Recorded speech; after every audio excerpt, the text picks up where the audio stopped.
회개는 감정의 회개가 아니라 하나님을 인정하는 것입니다. 회개는 하나님께 기대는 거예요. 나의 삶의 방식에서 이제 하나님의 인도하신 삶의 방식으로 맡기고 가는 것이죠. 많은 분들이 회개를 하면 이 그림에서 나오는 두 가지의 개념, 방식으로 회개를 이해를 합니다.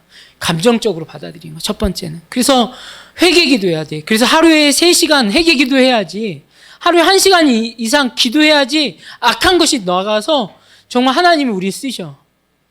여러분, 이런 영성이 있어요. 토설 기도를 해야 한다. 그래서 목에서 구토가 나오고 이걸 해야지 하나님 우리를 쓰신다. 이거는 자신의 그 이해로서 하나님을 그냥 가둬둔 신학이에요. 이건 잘못된 겁니다.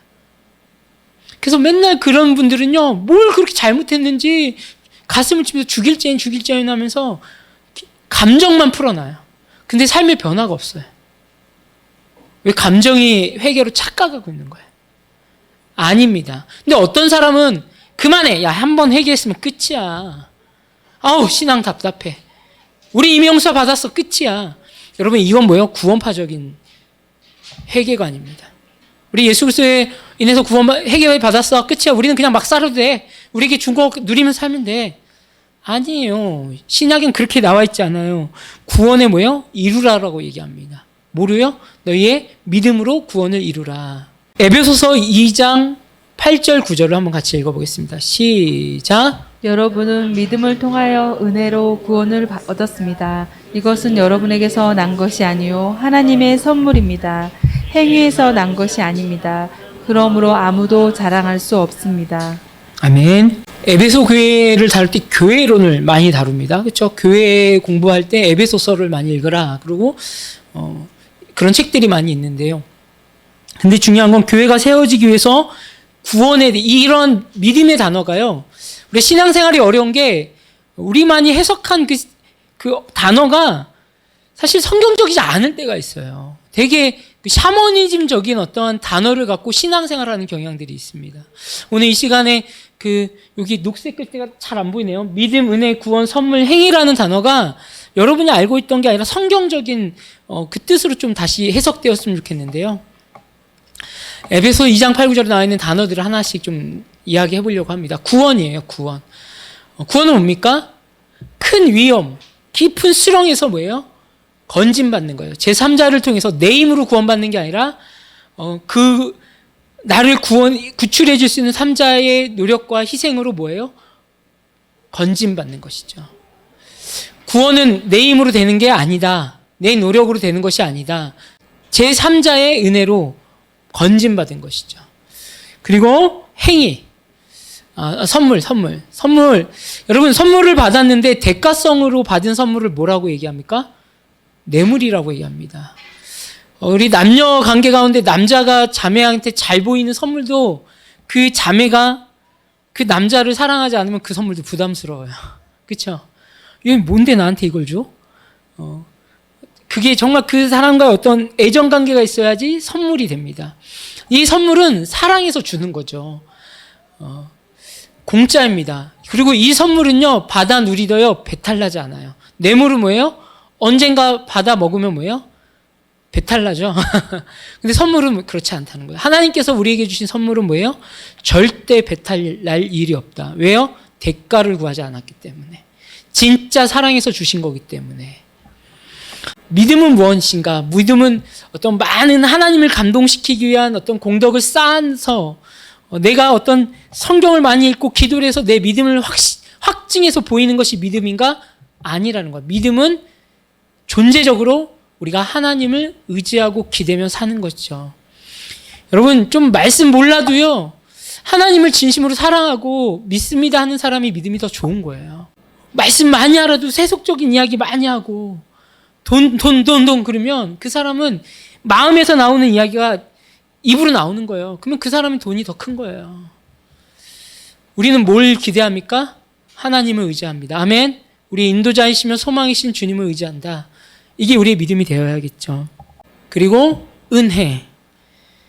바로 아까 사랑의 선물, 은혜의 선물을 받았던 것처럼 조건 없이 받는 사랑. 우리가 부모님의 사랑을 은혜라고 하는데요. 요즘에는 부모님의 사랑을 부담스러워해요. 그리고 부모님이 시키는 그 교육에서도 부담스러워요. 그러니까 알고 보니까 자녀가 성공해라는 것도 있지만 거기 안에 얕게 뭐가 깔려 있어요? 자녀의 성공으로 내가 좀 자랑하고도 시키고. 우리 IM 선교회 스토리 보면 제가 아는 목사님이 기독교 대안학교 사무국장을 하고 있어요. 근데 그 분이 너무 힘들어요. 지금 막 미칠 것 같아요.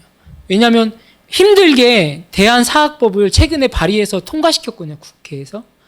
등록도 하지 않는 단체에서 뭐예요? 그 되어버리니까 대안학교로 보는 그런 시각이 아예 그냥 떨어진 거예요. 대안학교의 목적은 뭐냐면 자신의 스토리를 갖고 성공하는 아이가 아니라 자유한 행복한 아이를 만드는 게 대안학교의 꿈이었거든요. 근데 거기에 뭐가 깔리니까요? 성공주의가 깔리니까 보기 힘든 게 되는 것이죠. 네, 행위. 네, 행위는 뭘까요? 도덕적인 삶이죠. 우리가 여기서 나오는 거는 우리의 도덕적인 삶으로 자꾸 구원을 이루려고 하는. 그러나 성경에서 뭐냐면 예수님을 닮음으로 구원을 이루는 것이 돼야 돼요. 그것을 칭의와 성화와 영화화까지 우리의 삶이 예수님 닮음으로 남에게 자랑하는 것이 아니라 우리가 성품이 변화되는 것은 성경에서 이야기하고 있습니다. 그렇다면 우리가 선물로, 은혜로 구원을 선물로 받았는데 우리에게 필요한 믿음의 고백이 필요합니다. 바로 요한일서 1장 9절인데요. 우리 같이 한번 읽어볼까요?